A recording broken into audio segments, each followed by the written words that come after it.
संतोष देशमुख हत्या प्रकरणावरून फडणवीसांची तंबी, यापुढे असे प्रकार खपवून घेतले जाणार नसल्याचं बीडच्या आष्टीमध्ये वक्तव्य. बीडचा गौरवशाली इतिहास पुढे नेण्याचं आवाहन.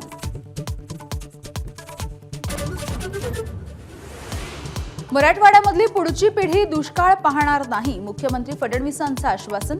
फडणवीसांच्या हस्ते कुंठेफळ साठवण तलावाचं भूमिपूजन. सुरेश धस, पंकजा मुंडेंची उपस्थिती.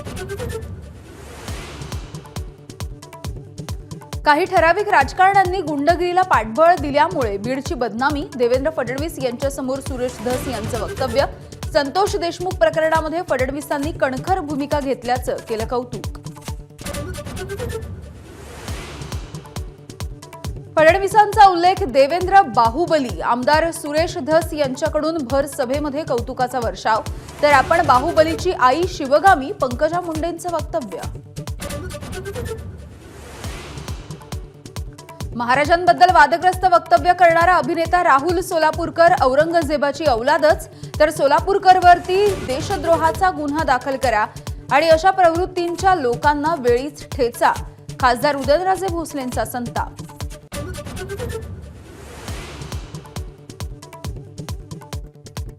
छत्रपती शिवाजी महाराजांचा अनादर करणारे अभिनेते राहुल सोलापूरकरांच्या घराच्या बाहेर ठाकरेंच्या शिवसैनिकांचा राडा. नाक घासून सोलापूरकरांनी माफी मागण्याची शिवसेनेची मागणी.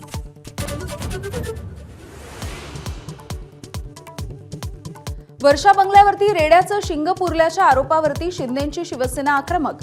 अंधश्रद्धा पसरवल्याबद्दल गृह खात्यानं संजय राऊत यांच्यावरती गुन्हा दाखल करावा, शंभूराज देसाईंची मागणी.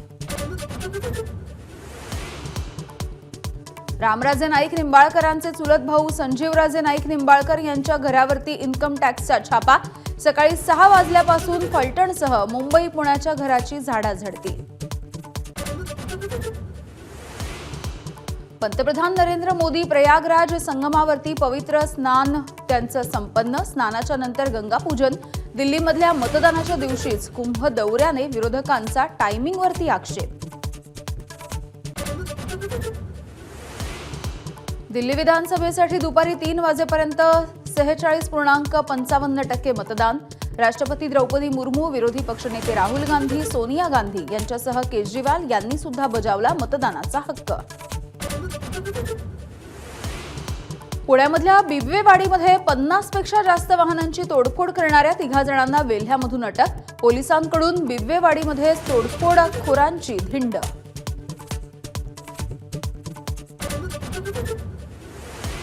कर्नाटकच्या धर्तीवरती एसटी महामंडळाचं 5 प्रादेशिक विभागामध्ये विभाजन. प्रत्येक विभागासाठी IAS दर्जाचा अधिकारी. गाड्यांसह सुटे भाग खरेदी, कर्मचारी बदल्यांचे निर्णय विभागीय स्तरावरती होणार.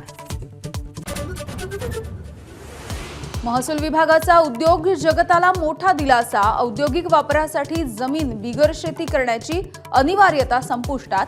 महसूल मंत्री बावनकुळेंचे राज्यामधल्या महसूल प्रशासनाला निर्देश.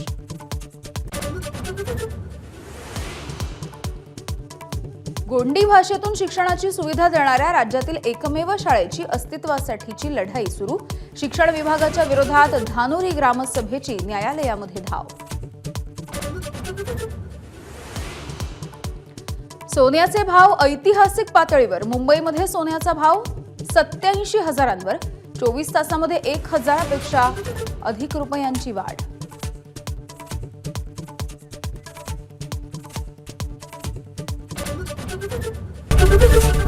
एबीपी माझा, उघडा डोळे बघा नीट.